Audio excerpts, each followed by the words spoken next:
Buenas noches a todos y bienvenidos a la Casa Árabe en el acto de esta tarde. En el acto de hoy presentamos el libro Madrid Islámico, publicado por Ediciones La Librería y cuyo autor, el arabista e investigador Daniel Gil Benumella, nos acompaña esta tarde.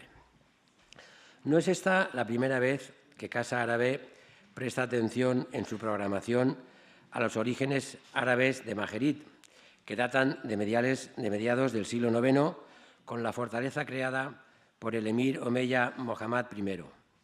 Casa Árabe ya editó en 2011 el volumen de Majerit a Madrid, cuya edición de bolsillo ha sido publicada el año pasado, con la intención de llenar un vacío de conocimiento sobre una parte fundamental de la historia de esta ciudad. Una historia que tristemente no ha tenido la atención que merece en las crónicas y en los textos académicos o divulgativos y, por consiguiente, tampoco en la memoria colectiva y la narrativa popular de los madrileños sobre su propia ciudad.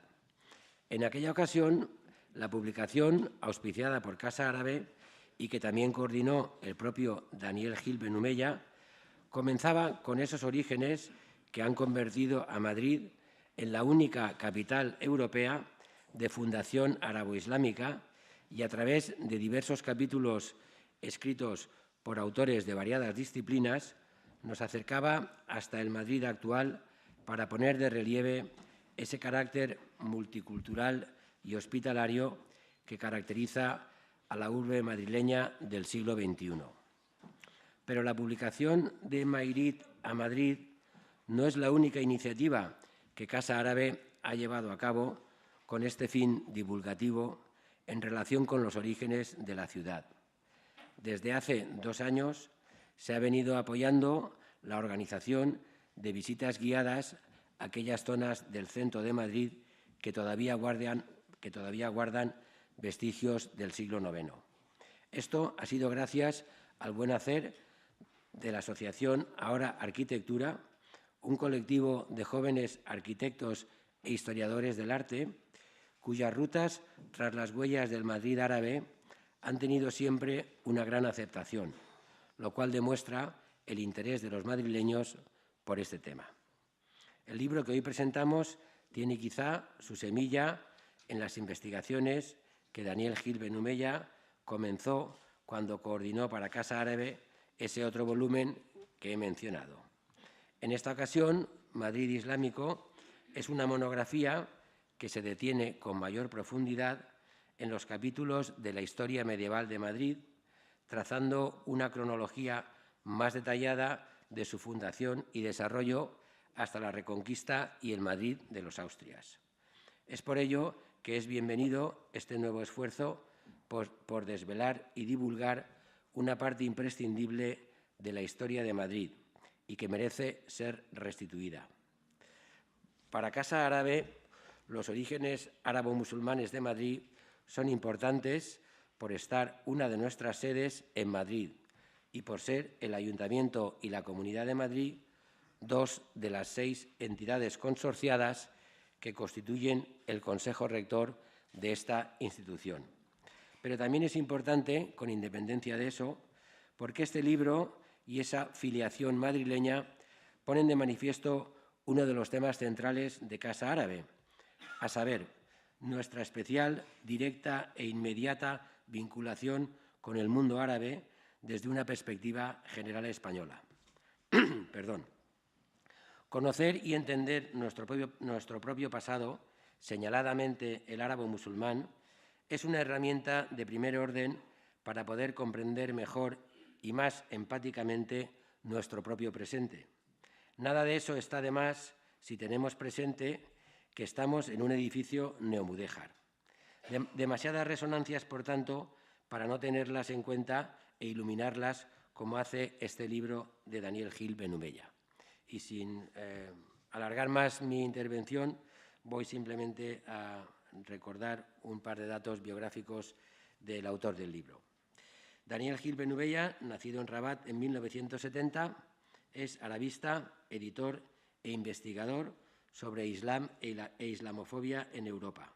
Fue adjunto al área de programación educativa y publicaciones de esta Casa Árabe entre 2007 y 2012, etapa durante la cual coordinó, entre otras cosas, como ya se ha dicho, la obra colectiva De Mairit a Madrid, Madrid y los árabes del siglo IX al siglo XXI, Lundberg, Casa Árabe 2012 y 2011.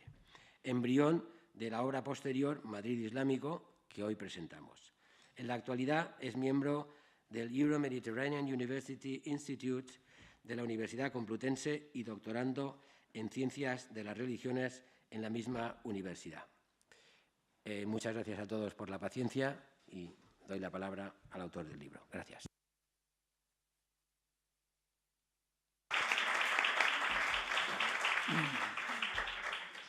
Bueno, pues muchas gracias, buenas tardes. Gracias a todas y a todos por venir. Gracias a Casa Árabe y a su... Uy, me dejáis solo. Bueno, gracias a Casa Árabe y a su director por la invitación, también a Nuria Medina por organizar esta presentación, por la acogida. Y gracias también a Ana Varela y a través de ella al Ayuntamiento de Madrid por participar en esta presentación, que yo creo que es algo muy significativo y que hubiera sido poco imaginable pues, cuando salió el libro, que hará unos 8 o 9 meses, ¿no? Que el Ayuntamiento, en fin, a mí nunca se me hubiera pasado por la mente, ¿no? Que el Ayuntamiento pudiera estar interesado en participar en esto. Yo creo que, pues que es bastante significativo y que dentro de los cambios que se van anunciando, pues parece que una parte puede afectar al patrimonio histórico y a la gestión de la memoria y, bueno, yo creo que eso está muy bien. Me alegra mucho poder presentar este libro en Casa Árabe. Bueno, por lo que ha dicho el director, además de por lo que supone de reencuentro con esta institución en la que estuve trabajando unos cuantos años, además muy intensos, también porque este libro de alguna manera se relaciona con otro libro que yo coordiné como parte de mi trabajo en esta casa, que es el que ha citado Pedro Villena, ¿no? Que es el de Madrid, lo tengo aquí, el de Mairit a Madrid, Madrid y los árabes del siglo IX al siglo XXI, ¿no?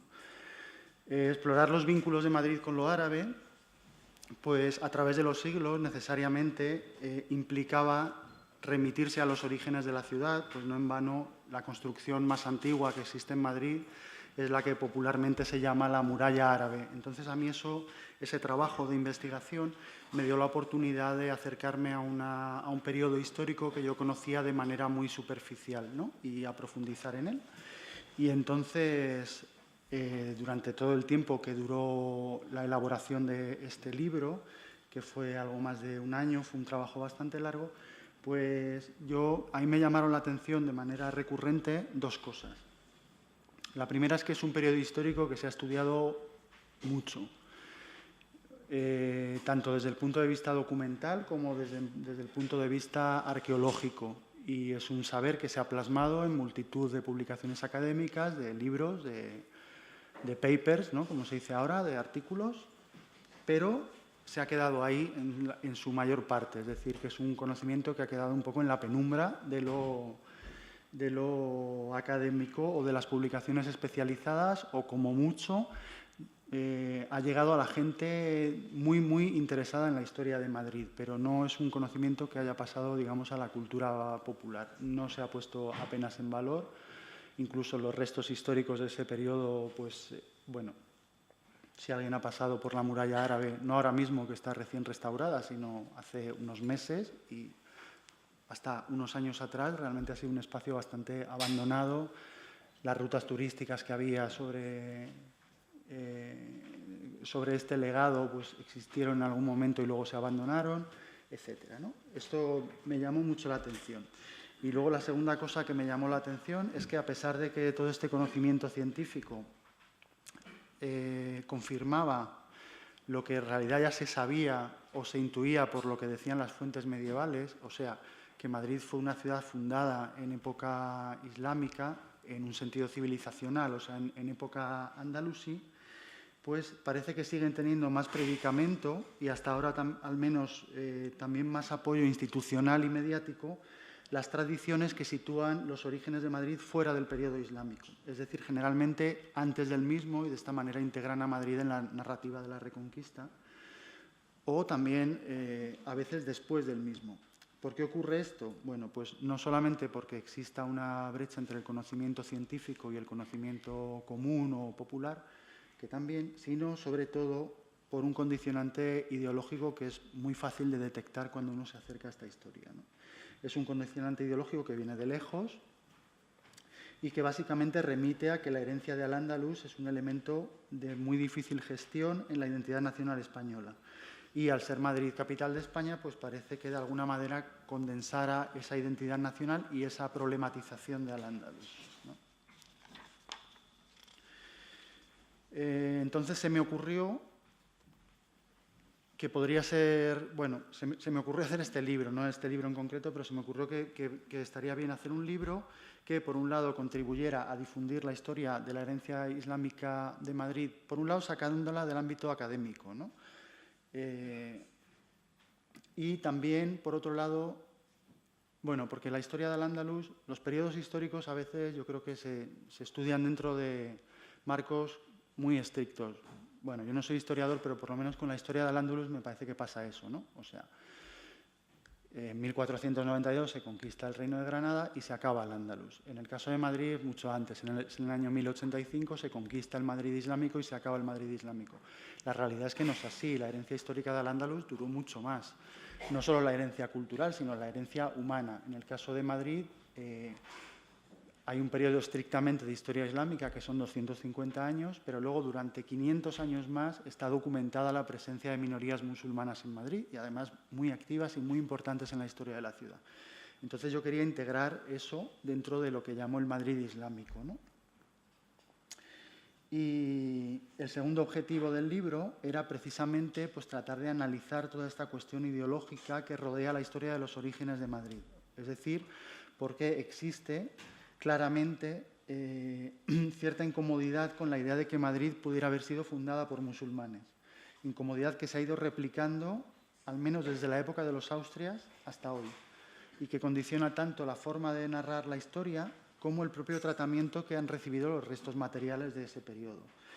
En este sentido, pues también ha sido mi intención tratar de rebajar un poco la carga simbólica que tiene la cuestión de los orígenes de Madrid y reivindicar pues, una visión de la historia analizada desde sus propias lógicas y que no esté tan determinada por los posicionamientos ideológicos del presente, ¿no? Entonces, bueno, pues lo que voy a contar a continuación responde un poco a esos dos objetivos. Bueno, ¿cómo se ha contado tradicionalmente la historia de Madrid? Pues en noviembre pasado se celebró la festividad de la Almudena, que es la patrona de la ciudad, y es quizá el ejemplo más paradigmático, ¿no? La patrona de Madrid tiene un nombre de origen árabe, a pesar de lo cual la leyenda remonta sus orígenes a mucho antes de la conquista islámica.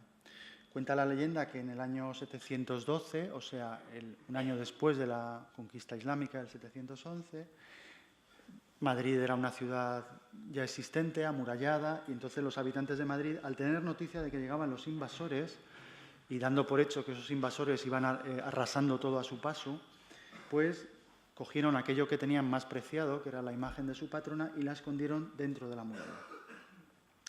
Y ahí dentro de la muralla se mantuvo durante todo el tiempo de lo que llaman la dominación islámica, hasta que después de que Alfonso VI reconquistara la ciudad, la muralla se abrió milagrosamente y reapareció la imagen. Bueno, esta historia, si se quita la parte milagrosa, realmente se tiene como historia cierta. Yo creo que si se pregunta en Madrid, mucha gente piensa que realmente más o menos las cosas sucedieron de esta manera, ¿no?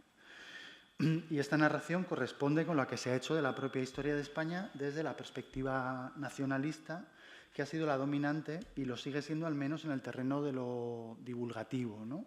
No hay más que ver, por ejemplo... Bueno, no les voy a citar, da igual. Esto es, España existía antes del siglo VIII, antes de la conquista islámica. Los árabes o los musulmanes la conquistaron, establecieron una dominación extranjera que duró 800 años y fueron finalmente expulsados mediante una reconquista que restauró la nación española y restauró la religión cristiana, que sería parte inseparable de la identidad española, ¿no? Se sobreentiende que existe una continuidad histórica entre los visigodos, aquellos cristianos que desde el norte, desde Asturias y no sé qué, hicieron la Reconquista, y entre todos estos cristianos medievales y los españoles modernos, ¿no? O sea, nosotros seríamos los descendientes de los reyes godos, por eso se estudiaba la lista de los reyes godos en la escuela, y bueno, de Don Pelayo, etcétera, los reyes católicos, no sé qué. Mientras que la civilización andalusí constituyó pues, una especie de paréntesis en la historia de España, que indudablemente no se puede no reconocer que influyó en la historia y la cultura de España, dejó monumentos, dejó palabras, pero esencialmente fue siempre extranjera, aunque durara 800 años. Y al final acabó regresando al lugar que le correspondía, ¿no? Yo no sé, bueno, la historia yo la he estudiado así en la escuela y yo creo que realmente pienso que se sigue estudiando así, ¿no? Entonces, las teorías sobre los orígenes de Madrid pues, se han construido tradicionalmente sobre este paradigma, aunque los contenidos concretos hayan ido cambiando, ¿no? Durante varios siglos se pensó que Madrid había sido pues, una gran ciudad amurallada, como recoge la leyenda de la Almudena, fundada en la antigüedad clásica, con el nombre de Mantua de los Carpetanos. Los carpetanos eran el pueblo prerromano que vivía en esta región, que se llamaba Carpetania. Y este nombre de Mantua de los Carpetanos, Mantua, aparece siempre muy ligado a la historia de Madrid, hasta la actualidad también. Y que esta ciudad después había sido engrandecida por griegos y por romanos. Eso que tenéis en la imagen, bueno, ahí lo pones, el encabezamiento del plano de Teixeira, ¿no? Y más tarde, puesto que esta idea era insostenible científicamente, cuando arraigó la Ilustración, arraigó relativamente en España, pero lo suficiente como para que todo esto se consideraba un poco insostenible, ¿no? Pues no había ningún resto de este supuesto pasado esplendoroso. Entonces se rebajaron las pretensiones y se empezó a construir la idea de que Madrid debía de haber sido una aldea de origen celta o visigodo, que no había dejado restos visibles. Pero luego, nuevamente, a medida que avanzó la arqueología, se vio que ni visibles ni invisibles, realmente no había restos, ¿no?, de esa época. Y entonces, lo último que se ha hecho muy recientemente es empezar a construir la idea, que además ha tenido bastante aplauso mediático, pues estoy hablando de los años 2011, 2012, de que Madrid, vale, sí, fue fundada por los musulmanes, pero era un simple cuartel o una simple atalaya, se dice así de manera a veces un poco despectiva, ¿no? Y que la ciudad, propiamente dicha, la construyó pues, Alfonso VI tras la conquista cristiana, tras la reconquista. El denominador común de todas estas hipótesis, evidentemente, es evitar la carga simbólica que está implícita en la idea de que la capital de España hubiera podido ser fundada por los moros.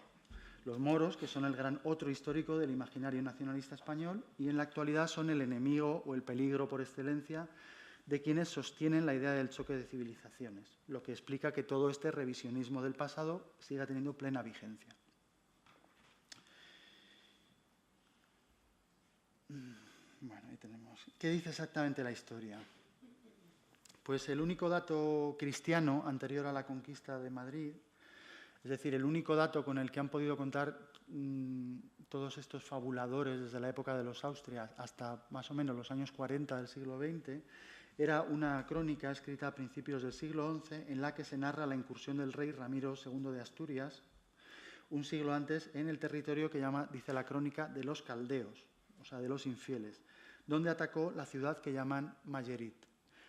Esta crónica es interesante, bueno, primero porque se refiere a Madrid como una ciudad ya en esa época, y luego porque dice la ciudad que llaman Mayerit, o sea, como que al cronista tampoco le suena mucho, lo cual quiere decir que no debía estar en la nómina de las ciudades visigodas, ¿no? Las fuentes árabes, no solamente andalusíes, son muchísimo más abundantes en noticias sobre los orígenes de Madrid, aunque no fueron redescubiertas hasta los siglos XIX y XX. La noticia más antigua sobre los orígenes de Madrid es esta, aquí está resumida, pues la da un cronista andalusí llamado Ahmad al-Razi, que vivió a caballo entre los siglos IX y X, quien dice que Madrid fue en su origen una fortaleza integrada en una red de fundaciones de carácter militar que mandó hacer el emir de Córdoba, Muhammad I, en la frontera de Toledo, ¿no? no se trataba de fronteras en sentido moderno, sino de lo que en árabe se llaman zugur, que suele traducirse como marcas. Eran amplias regiones de frontera, poco pobladas, muy inestables, donde el poder de los gobernantes era intermitente y discontinuo. Existían fundamentalmente tres marcas, la inferior, la marca media y la marca superior, cuyas capitales eran respectivamente Mérida, Tulaitula, que era Toledo, y Saracusta, Zaragoza. En el caso específico de la marca media, que sería donde estamos, pues la ciudad de Toledo era el problema, era una ciudad que estaba constantemente en rebeldía al principio de la historia de Al-Ándalus, ¿no? Y entonces representaba una fuente de inestabilidad para los omeyas. Las fundaciones de la frontera de Toledo, por tanto, tuvieron como objetivo controlar la ciudad rebelde, aislarla de los reinos cristianos del norte y, en general, poblar la frontera y asentar en esta frontera, en esta región, el poder de los gobernantes de Córdoba, tanto desde un punto de vista militar como administrativo, por ejemplo, en lo que se refiere al cobro de impuestos. Madrid fue fundada entonces en algún momento después del año 852, que es el primero del reinado de este emir Muhammad, y antes del 871, que es cuando aparece mencionada por primera vez en relación con un acontecimiento específico. Las fuentes se refieren alternativamente a ella como Hisn, que en árabe es castillo o fortaleza, y como Medina, ciudad. Aunque no son términos excluyentes, puesto que pudo tratarse de una ciudad que tenía un castillo, pero suele pensarse que nació como plaza militar y más tarde adquirió características de población civil. En cualquier caso, ya en el primer tercio del siglo X, parece haber tenido la consideración de ciudad, como he dicho hace un momento, no tanto en el sentido moderno de que fuera una ciudad, una población de grandes dimensiones, pero sí en el sentido de la época, en un contexto general de población escasa, de que era, pues a lo mejor, hacía como de capital o de núcleo de una comarca, ¿no? Donde se encontraba la sede de un gobernador, la sede de un cadí o juez y una mezquita aljama que congregaba a los fieles de los alrededores en la oración colectiva del viernes, ¿no? Bueno, ¿dónde se fundó Madrid? Pues es la zona conocida como Almudena, que está más o menos pues, donde está la Catedral de Almudena actual, en la confluencia de las calles Mayor y Bailén, ¿no? Esa era una colina, bueno, era y es una colina delimitada al oeste por el barranco del Manzanares, al norte por otro barranco que era el barranco del Arroyo del Arenal, que luego fue rellenado y dio lugar a la calle Arenal, al sur por el barranco de la calle Segovia, por donde entonces pasaba un arroyo también, y luego por el otro lado, el lado restante, que es el este, no estaba delimitado, digamos que era un terreno llano. Entonces el núcleo de este Madrid original fue, aquí tenemos los dos ríos, los dos arroyos, fue un pequeño recinto amurallado de unas 4 hectáreas, o sea, pequeñito, rodeado por unos 760 metros de muralla, de los cuales se conservan 2 lienzos, uno el que se suele llamar la muralla árabe, aunque he visto que en la señalización ahora lo han cambiado y pone muralla islámica, y otro que de momento no es visible al público porque está dentro del Museo de Colecciones Reales, que es el edificio ese tan original que han hecho al lado de la Almudena, ¿no? Y bueno, este recinto se llamaba Almudaina, que significa la pequeña ciudad o la ciudadela, y de ahí viene el nombre Almudena. En torno a esta Almudaina existieron pues, varios arrabales, el más antiguo de los cuales es el que estaba en la zona de las Vistillas, ¿no? La existencia de estos arrabales explica además una herencia del Madrid islámico que muy poca gente conoce, que es el cementerio. El cementerio estaba al sur de la Plaza de la Cebada y bueno, su ubicación tan lejos de la ciudadela se explica precisamente por la existencia de estos arrabales, ¿no? También es posible, aunque no hay discusión al respecto, que hubiera pues una especie de pequeño castillo que sería el origen tanto digamos arquitectónico como etimológico del Palacio Real. Etimológico porque el Palacio Real actual, que es de los Borbones, sustituye a uno que había anterior que se llama el Real Alcázar, ¿no? Alcázar es una palabra de origen árabe, Alcázar significa el palacio. Entonces, bueno, se piensa que entre el lugar y el nombre del sitio pues podrían indicar que ahí hubo un palacio y tal, que era la residencia del gobernador. Esto es lo que más o menos se puede ver en la actualidad. Aquí está como estaba pues, cuando salió el libro, ahora está mejor porque lo han limpiado. Y así es como se veía este trozo en el plano de Teixeira, ¿no? Que es uno de los planos más antiguos de Madrid. Ahí he resaltado el trozo de muralla que quedaba en 1656 con la Puerta de la Vega, y también he resaltado la iglesia de Santa María de la Almudena, que se construyó sobre la antigua mezquita. Este sería el trazado de la ciudadela sobre el plano. Entonces ahí se ve más o menos que la calle principal de la ciudadela comunicaba la Puerta de la Vega pasando por las inmediaciones de la mezquita con otra puerta que se abría a lo que es ahora la calle Mayor, y que entonces era el camino de Alcalá y más allá el camino de Guadalajara y de Zaragoza. O sea, que la calle principal de Madrid, digamos que Madrid se ha construido históricamente sobre ese camino que comunica Madrid con Guadalajara y Zaragoza, y que se plasma en el callejero por la calle Mayor y su continuación, que es la calle de Alcalá. Y bueno, con todo esto lo que quiero decir es que la arteria principal de Madrid tiene un origen andalusí, o sea, es una herencia inmaterial, claro, bueno, inmaterial hasta cierto punto, pero del origen andalusí de la ciudad, ¿no? Que la calle Mayor fue la calle principal ya en aquella época. Bueno,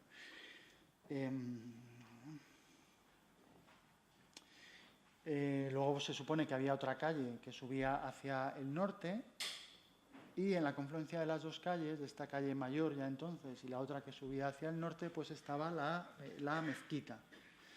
La mezquita que tras la conquista cristiana fue convertida en iglesia, y esto es una reconstrucción hipotética. Fue consagrada a la Virgen María, como solía pasar con las mezquitas, y por encontrarse dentro del recinto amurallado, pues se llamó Santa María de la Almudena, y este es el origen del nombre propio Almudena, del nombre propio de mujer, que puede considerarse, por tanto, también una herencia inmaterial del Madrid andalusí. Bueno, hablar de Madrid andalusí es todo el rato hablar de herencias inmateriales, porque realmente los restos físicos que quedan son muy pocos, ¿no? La iglesia fue derribada pues, a finales del siglo XIX, precisamente porque su orientación hacia el sureste, o sea, hacia la Meca, provocaba un estrechamiento de la calle Mayor, y entonces fue sustituida por la catedral de la que heredó el nombre, ¿no?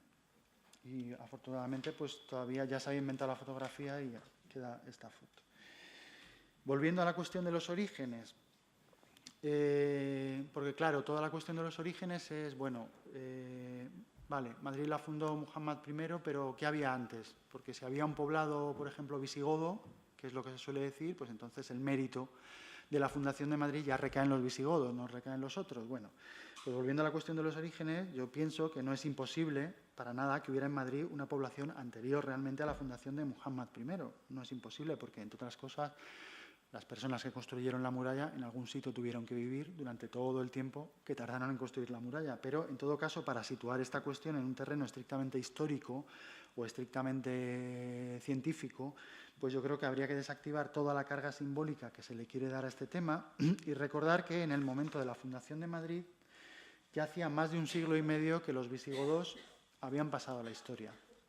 Los habitantes de ese posible asentamiento pues serían en todo caso andalusíes, es decir, producto del mestizaje humano y cultural entre lo autóctono y lo islámico que se llevaba dando ya desde hacía varias generaciones.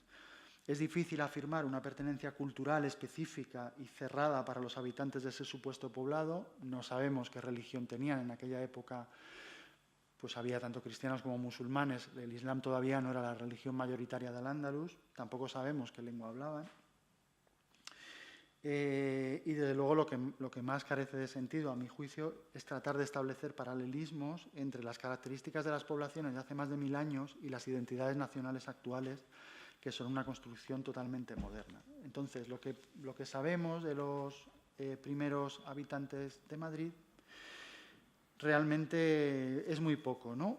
ya he dicho que la primera mención histórica a Madrid es del año 871 y allí se nombra un personaje. Es el primer madrileño que se nombra, o el primer personaje residente en Madrid que aparece en la historia, que se llamaba Ubaydallah ibn Salim.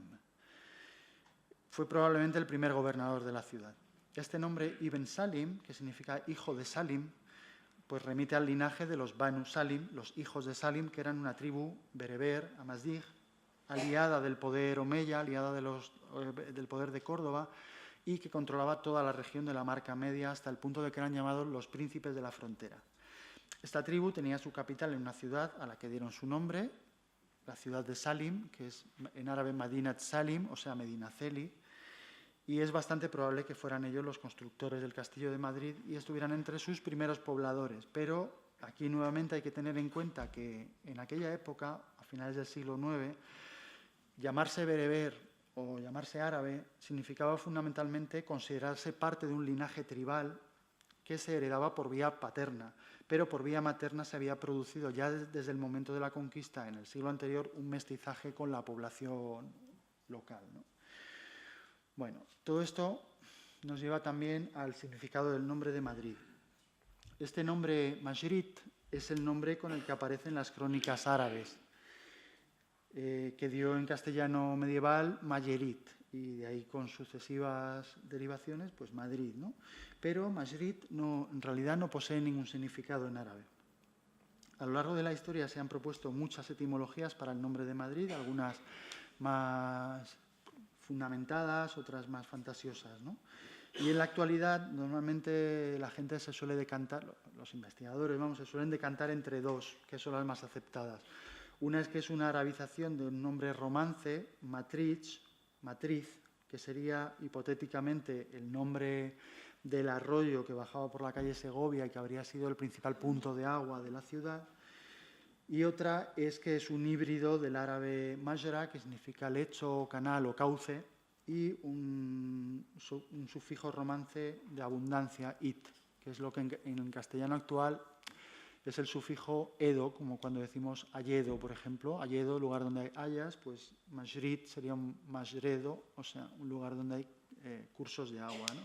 Estos híbridos de árabe y romance eran totalmente habituales, teniendo en cuenta que incluso, que en aquella época la lengua general de Al-Ándalus era tanto árabe como romance, o sea, se hablaban las dos. Todo el mundo hablaba las dos, tuviera el origen que tuvieran.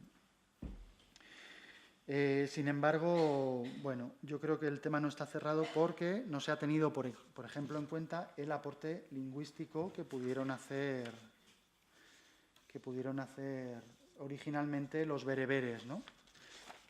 Y que es un tema que está escasamente estudiado en general. O sea, los bereberes vinieron a la península hablando sus propias lenguas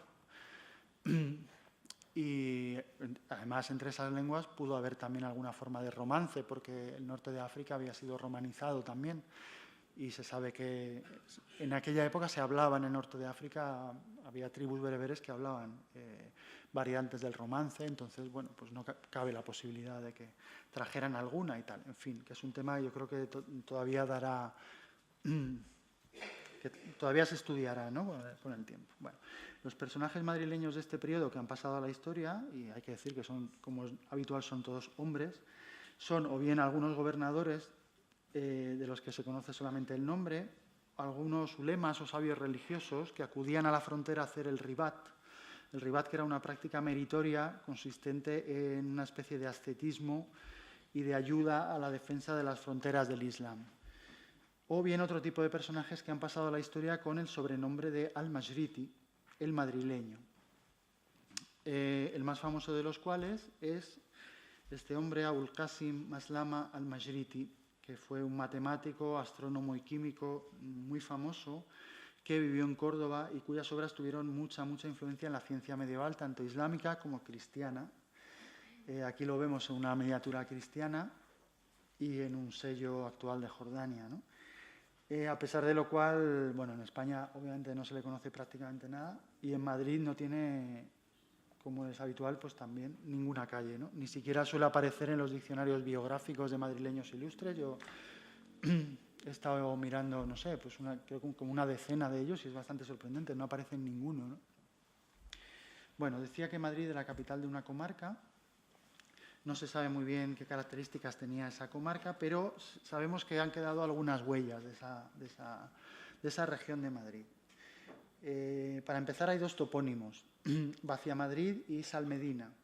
Vaciamadrid, aunque lo parezca, no viene de va hacia Madrid, sino del árabe, viene del árabe Fas Majrid, que significa dehesa o campo comunal de Madrid. Y muy cerca, en las inmediaciones de la Cañada Real, vamos, yo creo que justamente donde está el vertedero de Valdemín Gómez, pues hay un cerro que se llama la Salmedina, que tiene el mismo origen, Fas al-Medina, que es dehesa o campo de la ciudad. Estos campos comunales pues, proveían de pastos, de madera y de cultivos a Madrid y después de la conquista cristiana se mantuvieron durante toda la Edad Media, aunque fueron recortándose y privatizándose con el tiempo. En la actualidad lo que queda de todo esto es el Parque Lineal del Manzanares, es la única supervivencia de aquella propiedad comunal de los madrileños, ¿no? Madrid contaba en sus cercanías también con la conocida red de atalayas de vigilancia que funcionaban como un telégrafo. Se transmitían señales por medio de hogueras, por medio de señales de humo, protegían sobre todo el Valle del Jarama y parece ser que la región estuvo llena de estas atalayas, aunque en la actualidad pues, sobreviven muy poquitas, ¿no? Una curiosidad con las atalayas es que están tan bien escogidas, digo, la ubicación, que aún hoy siguen utilizándose como puesto de vigilancia, ¿no? Por ejemplo, contra incendios, ¿no?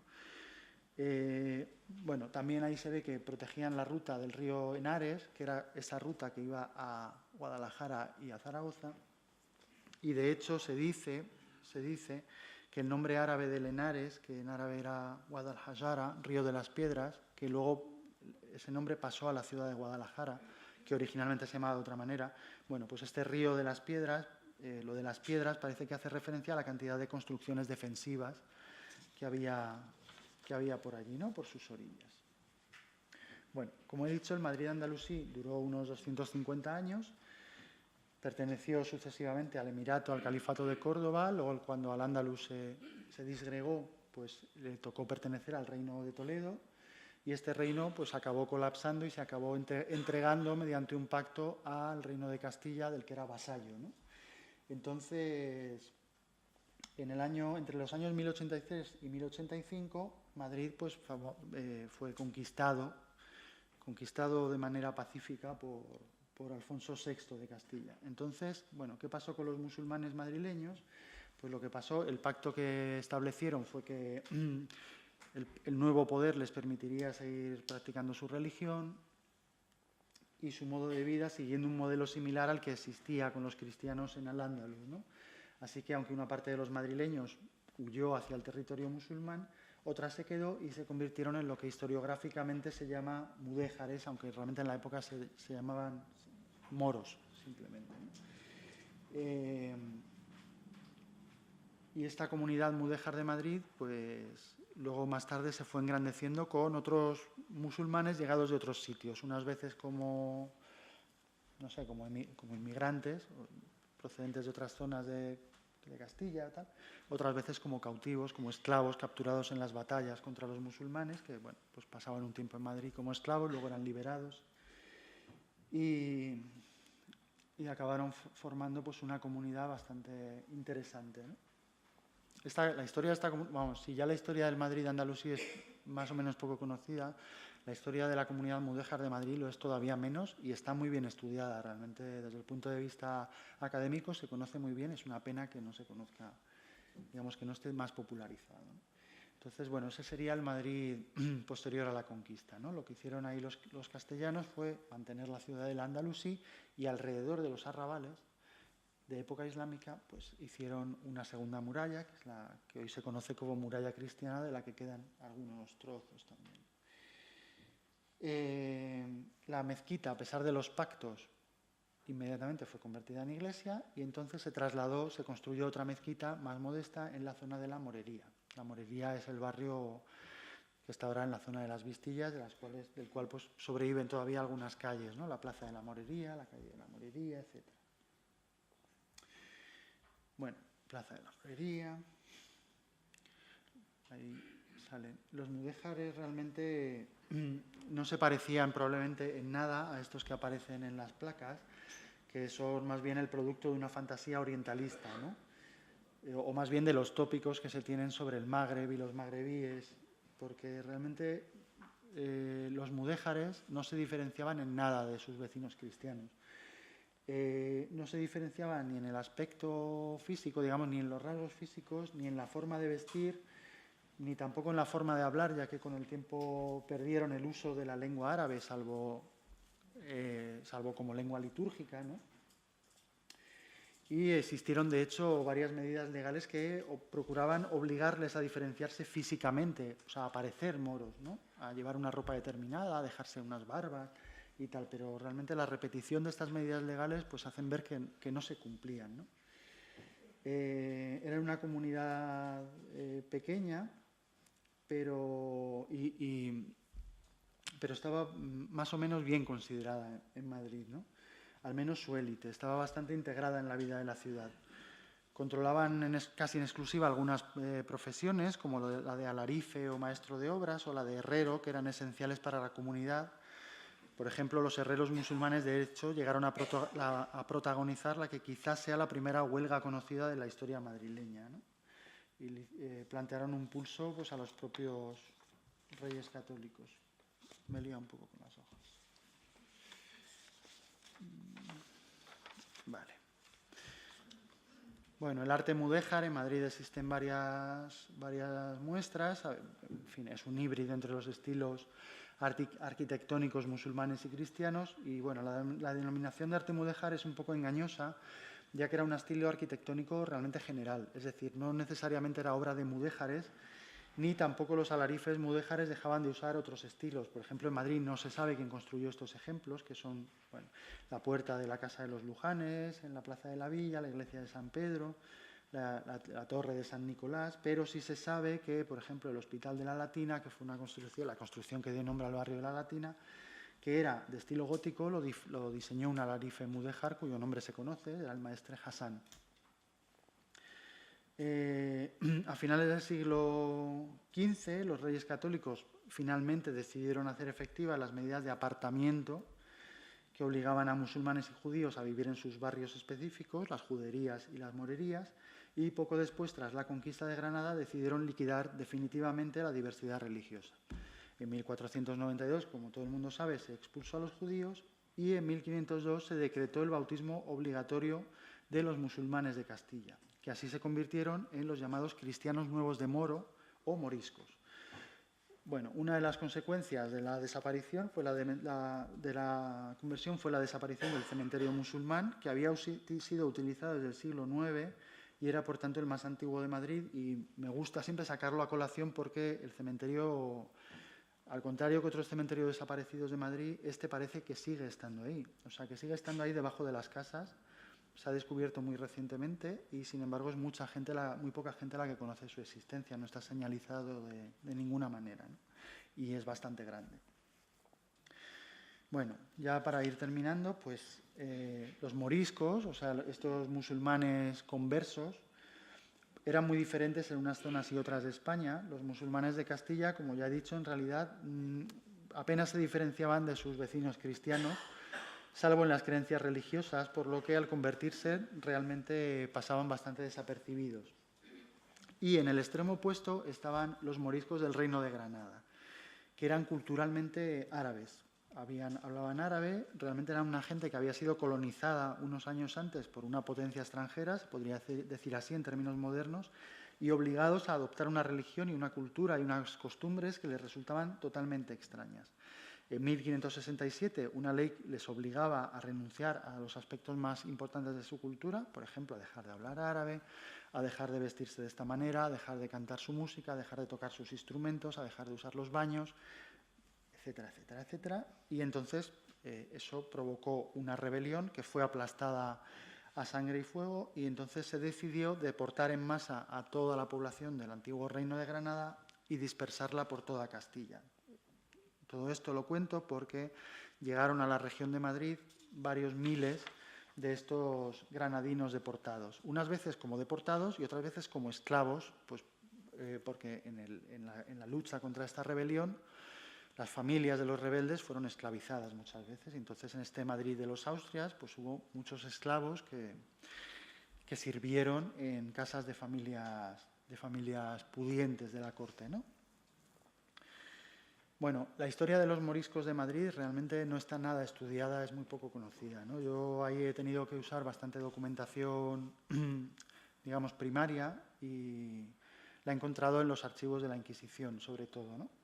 Los archivos de la Inquisición contra moriscos que he podido localizar en la zona de Madrid se instruyen casi todos, o bien contra granadinos, o bien contra esclavos procedentes de Marruecos, a los que también se llamaba moriscos porque se les presionaba para que se convirtieran al cristianismo, y al hacerlo, pues técnicamente se convertían también en cristianos nuevos de moro o moriscos, ¿no? Los procesos de la Inquisición contra moriscos, que ya digo que son una de las mejores fuentes de información sobre esta minoría, son procesos que se daban por cosas que ahora nos parecerían bastante nimias, pero que tenían consecuencias muy graves. Por ejemplo, y normalmente eran acusaciones anónimas hechas por vecinos, y pues entre los procesos que he estudiado más o menos, pues por ejemplo, que un vecino acusara a otro de no beber vino, ¿no? O de haberle ofrecido vino y que el otro lo hubiera rechazado, o de no comer cerdo, o de estar un día en ayunas, con lo cual se interpretaba como que estaba haciendo el Ramadán y no sé qué. Nadie sabía cuándo era el Ramadán, pero bueno, ayunar pues podía llevar a esa sospecha, o enterrar a los muertos con ropa limpia, que es una práctica musulmana, o responder con cierta chulería cuando se les acusaba de ser moros, en vez de negarlo, o de mostrarse ofendidos si alguien insultaba al profeta del Islam, cosa que formaba parte de las expresiones del lenguaje común en la época. Y en el caso de los esclavos magrebíes, pues un delito más grave era, una vez liberados, tratar de volver a Marruecos, pues esto equivalía a confesar que preferían vivir como musulmanes, y por tanto esto les hacía caer en el delito de apostasía, ¿no? El caso es que casi ninguno de estos procesos se instruyó contra moriscos madrileños originales, antiguos, es decir, los descendientes de los mudéjares madrileños, lo que muestra que estaban o muy bien integrados o eran muy hábiles para ocultar sus peculiaridades. Cuando a principios del siglo XVII se decidió expulsar a todos los moriscos de España, la mayor parte de los que fueron expulsados de la región de Madrid eran también de origen granadino. En la ciudad de Madrid, sin embargo, ocurrió algo bastante sorprendente que merecería la pena un estudio, ¿no? Madrid se había convertido en sede de la corte en 1561. Tenía entonces unos 9.000 habitantes, y en los 50 años siguientes, pues la población casi se multiplicó por 10, porque la corte atrajo a gente pues, de todo el reino, ¿no? De todo. Entonces, bueno, en 1581 habían sido censados casi 1.500 moriscos, un número que con toda seguridad aumentó en los 30 años siguientes al mismo ritmo que la población. Sin embargo, en 1611 la expulsión se dio entre 1609 y 1612, ¿no? Fue un proceso que se dio en varios años. Al término de la expulsión de la región madrileña, solo aparecen censados 369 personas expulsadas. El responsable de la expulsión, que era el conde de Salazar, se quejaba de manera desesperada de que en Madrid no había manera de dar con los moriscos, que había muchas familias moriscas, tanto granadinas como originales, como castellanas antiguas, pero que eran imposibles de localizar porque los madrileños los protegían y los encubrían. De modo que Madrid al final se dio por imposible la expulsión de los moriscos, y se puede decir, por tanto, que es uno de los lugares donde la herencia humana de Al-Ándalus no pudo ser nunca erradicada, ¿no? Un fenómeno que ya se conocía por las fuentes de la época, no para el caso de Madrid, se conocía en general, ya lo cuenta Cervantes en el Quijote y tal, pero recientemente se ha empezado a estudiar y se ha empezado a documentar que efectivamente es cierto. Incluso, por ejemplo, en la propia Granada hay muchos sitios, ¿no? Incluso hay pueblos enteros que eran habitados por moriscos y que siguieron habitados por moriscos, o sea, consiguieron sustraerse a la expulsión. Como digo, en el caso de Madrid el estudio no está hecho, pero los indicios pues, son bastante claros. Y ya por último, pues decir que en estos mismos años de persecución y destierro de los moriscos y de liquidación de los últimos rescoldos del Madrid islámico, fue justamente cuando se empezó a fabular sobre los orígenes de Madrid, y ya con esto acabo volviendo al principio. Dentro de una tónica general que era de erradicación de lo musulmán, tanto de la memoria como de las costumbres, porque en aquella época existían todavía muchas pervivencias andalusíes en los hábitos culturales, ¿no? Cuando Felipe II decidió establecer la corte en Madrid, Madrid se convirtió de repente en la ciudad, pues una de las ciudades más importantes del mundo, porque era el imperio de Felipe II y luego de Carlos V, pues fue el imperio más grande de su tiempo. Este imperio se presentaba a sí mismo como el gran defensor de la fe católica frente a los protestantes y frente al Islam. Y en este contexto, tener una capital de origen humilde y además de origen musulmán, pues deslucía un poco todo este discurso imperial. Y por eso, en esta época se puso a trabajar a los intelectuales de la corte, el think tank, ¿no? Y se creó toda una producción intelectual, aquí tenemos dos ejemplos, que remontaba a los orígenes de Madrid pues hasta la antigüedad mitológica, ¿no? En un intento de poner la capital a la altura de las grandes ciudades de Europa y de conectar su historia con la cultura grecorromana reivindicada en el Renacimiento, ¿no? Ya os he contado antes lo de Mantua de los carpetanos y tal. Se llegó a decir que Madrid era más antigua que Roma, por ejemplo, y que el culto a la Almudena era tan antiguo que se había empezado todavía en vida de la Virgen. Y de esta manera se inauguró pues, esa preocupación por los orígenes de la que hablaba y una relación pues más bien conflictiva con el pasado islámico, aunque bueno, ha ido fluctuando con el tiempo, ¿no? Y para terminar, ya quería añadir un aspecto curioso, que es el de este señor, San Isidro Labrador, ¿no? San Isidro Labrador fue canonizado en esos años de los Austrias, ¿no? Se le canonizó porque Madrid no tenía patrona, pero no tenía patrón. Y bueno, toda ciudad que se precie pues tiene que tener un santo patrón y entonces se cogió a este señor. Este señor era objeto ya de culto popular. Lo que pasa es que no se le llamaba San Isidro, se le llamaba normalmente pues el bienaventurado Isidro, ¿no? Y era, bueno, un santo popular porque era un labrador, realmente no tenía el modelo de santidad de la época, de los santos eclesiásticos de la época de los mártires, era un señor más bien normal, casado, con hijos, bueno. Total que la leyenda cuenta de él que San Isidro Labrador nació en los últimos años del Madrid musulmán, o sea, poco antes de la conquista cristiana.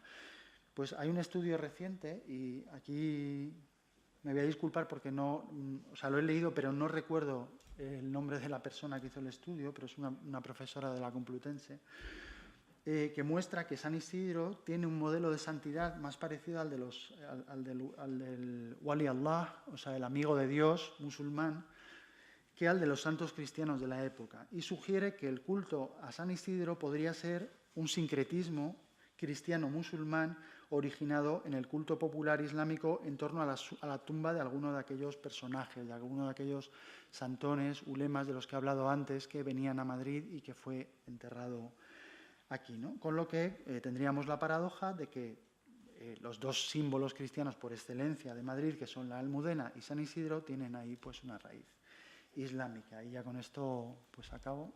Muchas gracias y doy la palabra.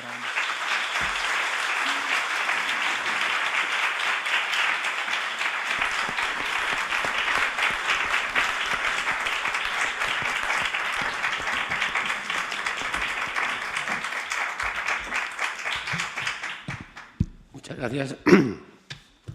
Paso la palabra a Ana Varela Mateos, coordinadora general de Cultura, Deporte y Turismo del Ayuntamiento de Madrid. Hola, buenas tardes, noches, casi. Bueno, en nombre del Ayuntamiento de Madrid quiero dar las gracias a Casa Árabe por la invitación a participar en la presentación de este libro y a Daniel Gil Benumella por su contribución al conocimiento de una parte casi olvidada de la historia de nuestra ciudad. Madrid ha sido siempre una ciudad de aluvión que ha traído a lo largo de los siglos a personas procedentes de toda la geografía española, hasta el punto de que casi puede decirse que el rasgo distintivo de ser madrileña o madrileño no es tener 8 apellidos madrileños o una familia que haya vivido en Madrid durante varias generaciones, algo que muy pocas personas podrían decir, yo tampoco, sino precisamente lo contrario. Ser de Madrid ha consistido normalmente en tener una historia familiar de migración y un pueblo en alguna parte, en La Mancha, en Galicia, en Extremadura o en cualquier otro lugar, donde la gente de Madrid más castiza ha ido los veranos a reencontrarse con sus raíces. Por esa razón, aunque suene tópico decirlo, Madrid es una ciudad que siempre ha tenido a gala su carácter abierto, capaz de integrar rápidamente en su tejido social a las personas de fuera. Desde hace unas décadas, las gentes de Madrid han empezado a llegar de más lejos todavía, de lugares muy diversos del mundo, como Ecuador, Argentina, Marruecos, Irak, Bangladesh o China, por citar algunos de los más frecuentes. En esto Madrid no se diferencia de otras capitales europeas, salvo quizá por el hecho de haber llegado a la multiculturalidad con bastante retraso. Lo que hoy es novedad en Madrid, como la celebración del Año Nuevo Chino o del Ramadán, es habitual desde hace décadas en ciudades como París, Berlín o Londres. Las razones de esta multiculturalidad tardía parecen claras. En primer lugar, Madrid es la capital de un país que se creó a sí mismo precisamente negando la diversidad cultural, con la liquidación de dos de sus tradiciones históricas, la musulmana y la judía. En segundo lugar, Madrid ha sido también capital de un país de migrantes, que históricamente ha contribuido a crear diversidad en aquellos países que han sido destino de la inmigración o del exilio español, y hasta fechas bastante recientes no se ha convertido a su vez en país receptor de inmigración, con el enriquecimiento humano y cultural que ello supone. Sin embargo, si tenemos en cuenta una perspectiva histórica más amplia, vemos que paradójicamente Madrid fue la avanzadilla de la multiculturalidad, la primera de las actuales capitales europeas que estuvo a caballo entre dos mundos y que acogió en sus calles a las tres grandes tradiciones religiosas de la época. Daniel Gil nos recuerda en su libro a madrileños como al Talamanqui, nacido en Talamanca del Jarama, que a finales del siglo X emigró de Madrid a Córdoba y de ahí a Túnez, Egipto y Arabia para establecerse luego en distintas ciudades del Al-Ándalus y regresar a su pueblo natal ya muy anciano después de una vida de viajes. O al famoso astrónomo Malsama el madrileño, cuya fama se mantuvo en todo el mundo islámico y cristiano durante siglos. O a Ruy González de Clavijo, el Marco Polo madrileño que viajó hasta Samarcanda, en Asia Central, como embajador del rey de Castilla y al que se le atribuye haber inventado el antiguo lema de Madrid: «Fui sobre agua edificada, mis muros de fuego son». Un lema que alude a los orígenes andalusíes de Madrid, a las murallas de Pedernal, la piedra que se usa para hacer fuego, y a los arroyos que recorrían el suelo sobre el que se fundó la ciudad.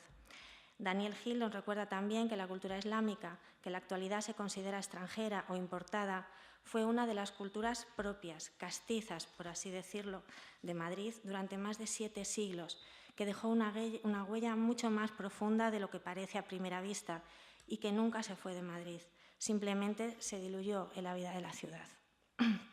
Podríamos decir entonces que Madrid es una ciudad a la vez rezagada y pionera en su cita con la multiculturalidad.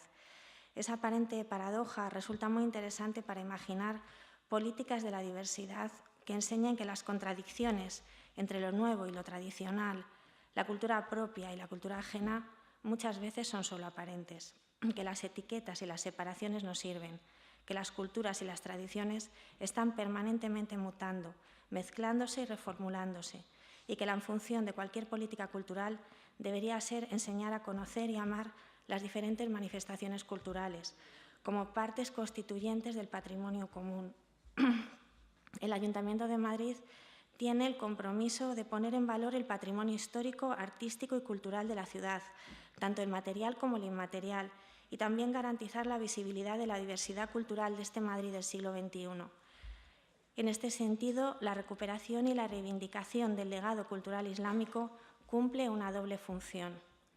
Por un lado, preservar y dar a conocer un patrimonio que es una pieza medular de la historia madrileña y que no siempre ha sido bien tratado por las administraciones. Por otro lado, hay que poner en relación este patrimonio con las culturas islámicas vivas del Madrid actual. Digo culturas en plural porque bajo el paraguas o la denominación común de lo islámico, en Madrid conviven hoy tradiciones culturales de procedencia diversa, del Magreb, de Bangladesh, de Senegal, de Oriente Medio o de los Balcanes, entre otros, que muestran la rica diversidad interna del Islam y que constituyen una realidad social bastante significativa que no queremos ni podemos soslayar. No podemos ni queremos soslayarla, además, en un momento histórico como el actual, en el que la islamofobia, es decir, los mecanismos de estigmatización de las personas musulmanas, constituye el principal sustrato de los discursos totalitarios, o al menos uno de los principales, y los delitos de odio en toda Europa y también en España. Asistimos hoy a una escalada de violencia simbólica y física que recuerda los momentos más negros de la historia reciente de Europa y que se dirige tanto contra las musulmanas y musulmanes que son ciudadanos de nuestras sociedades como contra las personas que vienen buscando el asilo al que tienen derecho según nuestro propio ordenamiento legal. En nuestra escala modesta, pensamos que la cultura es uno de los medios más eficaces para desactivar prejuicios y odios, y las instituciones tienen la capacidad y, por tanto, la responsabilidad de darle curso. En este sentido, el legado islámico de Madrid es una de las vías privilegiadas para que madrileños y madrileñas conozcan las culturas islámicas, que más allá de las creencias religiosas de cada cual, constituyen un patrimonio cultural universal. Y, por otra parte, es también una vía para que musulmanas y musulmanes de Madrid se sientan vinculados y reconocidos en la historia de esta ciudad. Yendo al terreno de las propuestas concretas, el Ayuntamiento está cometiendo, en primer lugar, el acondicionamiento de lo que constituye la fachada o el lugar más visible del patrimonio islámico de Madrid. Esto es, de la muralla de la Cuesta de la Vega y de su entorno, que antes hemos visto en imágenes. El Parque del Emir Mohamed I. Se trata de un espacio emblemático que ha sufrido diversos avatares a lo largo de su historia. Como también recuerda Daniel Gil en su libro y ha recordado ahora, la muralla fue redescubierta fortuitamente a mediados de los años 50 tras el derribo de unos edificios, y el propio monumento fue objeto de demolición hasta que la presión de varios intelectuales de la época logró que se paralizaran las obras. Los restos fueron protegidos legalmente, pero ello no impidió que unos años después otro trozo de la muralla fuera desmontado para construir un edificio en la calle Bailén. Precisamente un lienzo de la muralla, que incluye un torreón, está todavía hoy dentro del terreno de dicha finca y ha sido utilizado hasta fechas recientes como aparcamiento de la comunidad de vecinos. La muralla se excavó en los años 70 y 80 y a principios de los 90 se inauguró el Parque del Emir Mohamed I, que era un proyecto iniciado en la época de Tierno Galván, que reconocía institucionalmente por primera vez el origen islámico de Madrid y homenajeaba a su fundador con unas inscripciones en castellano y en árabe. El parque fue utilizado durante un tiempo como escenario de actividades culturales, pero acabó degradándose y cayendo en el abandono. En 2011 se emprendió la remodelación del parque, del que se eliminaron las referencias al fundador de Madrid, pero no el arreglo de la propia muralla, que se encontraba en un estado de gran deterioro. La actuación municipal en el periodo actual ha consistido en labores de limpieza y consolidación del monumento, así como una renovación de la señalización turística, y en una segunda fase se pretende recuperar el entorno, incluyendo la parte que corresponde a la finca adyacente de la calle Bailén, de modo que el conjunto monumental recupere la importancia que merece como construcción más antigua de Madrid y como expresión de ese legado histórico que queremos recuperar.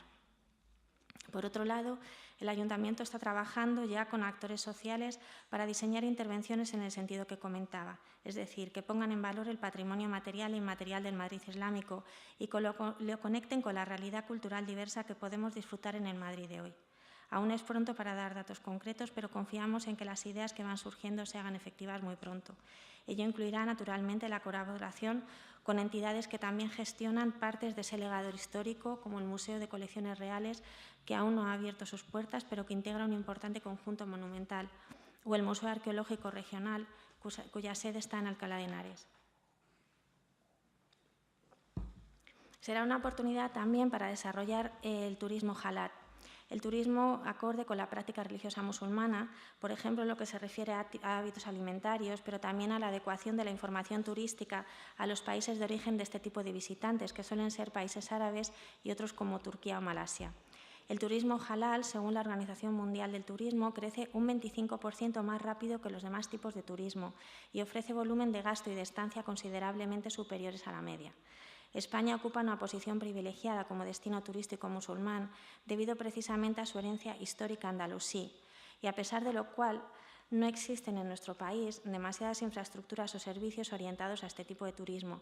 En Madrid prácticamente ninguno en realidad. Ello nos ofrece la oportunidad de avanzar en otra línea de trabajo y compromiso del Ayuntamiento de Madrid, que es hacer de esta ciudad una ciudad del conocimiento, un lugar donde la educación y la cultura sean motores de un desarrollo sostenible y de la generación de empleo. Confiamos en poder contar para todos estos retos con la inestimable ayuda que proporciona el saber y el trabajo de actores culturales como Daniel Gil. Muchas gracias.